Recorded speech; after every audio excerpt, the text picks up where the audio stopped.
Las bromas son un acto de entretenimiento que expone a otras personas, a veces seres queridos o incluso completos desconocidos. En teoría, una broma busca una risa. En la práctica, puede convertirse en un arma. Hoy, en 2026, basta con retroceder algunos años en las redes sociales para encontrar casos en los que las bromas cruzaron límites impensados. Llamadas telefónicas crueles. ¿Estamos bien y usted? Ok, regular. Mire, el doctor está explicando que aquí la señora llamada Azul Lemes, ¿usted la conoce? Sí, mi esposa. Ok. Ella vino aquí al hospital y se hizo un examen de la sangre. La señora, what is it, doctor? Yes. Un minuto, Wilton. Okay. I need you to explain. What is it, the HIV? No, what it is the blood count's a little low. Oh, yeah. So she might have HIV. Oh, HIV positive? Yes, she might be. But we need him to come in. Ok. Wilton, que ella salió HIV positiva. ¿Qué es HIV? El SIDA. ¿Qué? HIV positive, que salió positiva en el examen del SIDA, en el examen de la sangre. ¿Sí? Entonces estamos tratando de conseguirla a ella. Oh, shit, no me digas esa vaina, hermano. Yeah, papá. Oh, my God. Desafíos virales sin control. Algunas de esas bromas terminaron con carreras destruidas, dignidades arruinadas e incluso con la vida de una persona. Pero esta historia no es reciente, tampoco es nueva. De hecho, ha sido contada en numerosas ocasiones por distintos canales y documentales. Aún así, volver a mencionarla no es redundante, es necesario, porque el protagonista de este video fue el autor de la broma más brillante, pero también la más pesada de la historia de los medios de comunicación. Te presento a Orson Welles. Orson Welles nació el 6 de mayo de 1915 en Kenosha, Wisconsin. Desde muy joven demostró un talento fuera de lo común. No solo actuaba, dirigía, escribía, interpretaba música y comprendía el lenguaje del espectáculo, como si hubiera nacido para eso. En una época donde la industria era rígida y jerárquica, Welles rompía moldes. A los 23 años, ya era considerado un prodigio del teatro y la radio.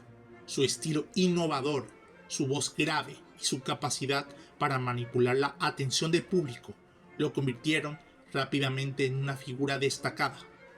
Años más tarde, dirigiría Citizen Kane de 1941, considerada por críticos e historiadores como una de las mejores películas de todos los tiempos. Sin embargo, antes de revolucionar el cine, Welles ya había dejado una marca imborrable en otro medio, la radio. Y fue justamente allí donde decidió realizar su obra más arriesgada y para muchos su mayor error. Mi nombre es Isnardi y soy uno más en esta gran plataforma. Estoy empezando a subir contenido relacionado con casos reales, análisis sociales y reflexiones sobre temas complejos como este. Si te interesa este tipo de contenido, no olvides dejar tu like, comentar y suscribirte. Sin más preámbulos, comencemos. Era el 30 de octubre de 1938. El mundo estaba lejos de ser un lugar tranquilo. Europa se tambaleaba al borde de la Segunda Guerra Mundial.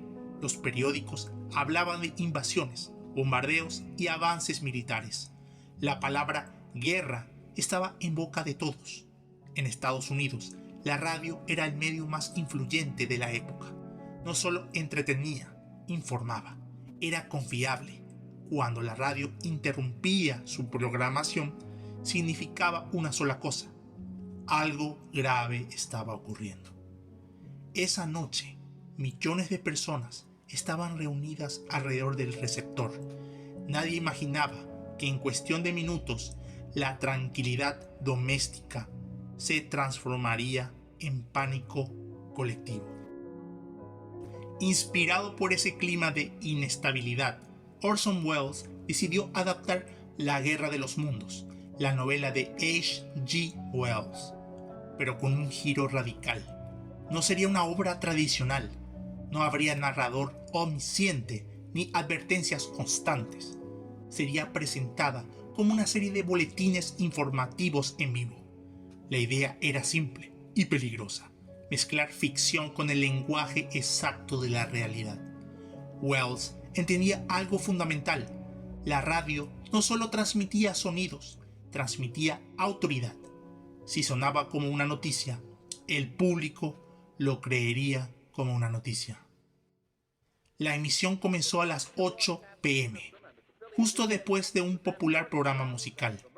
Muchos oyentes sintonizaron tarde, sin escuchar la introducción que aclaraba que se trataba de una dramatización.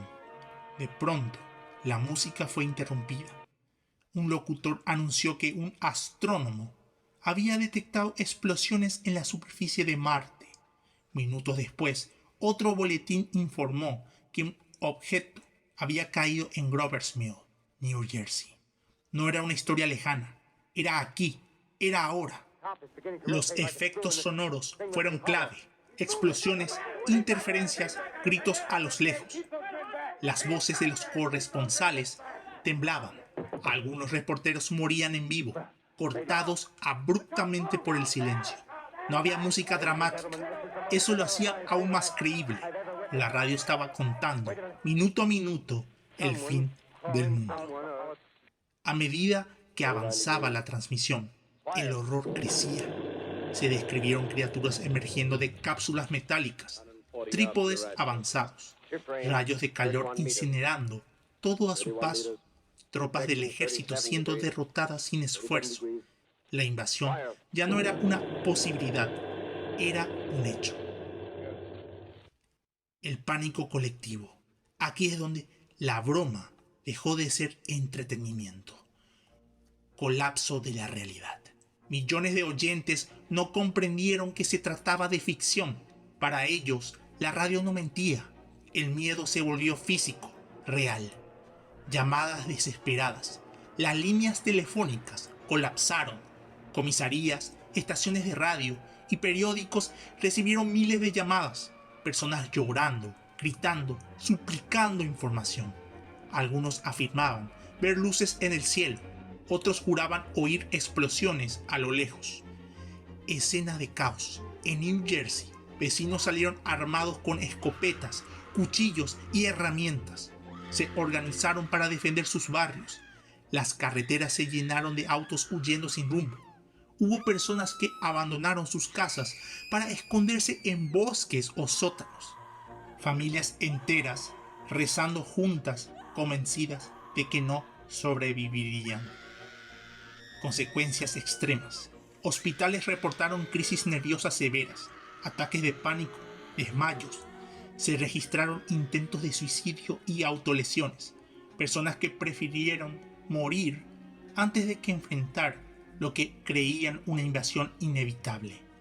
Aunque las cifras exactas nunca se confirmaron, los estudios posteriores estiman que más de 12 millones escucharon el programa.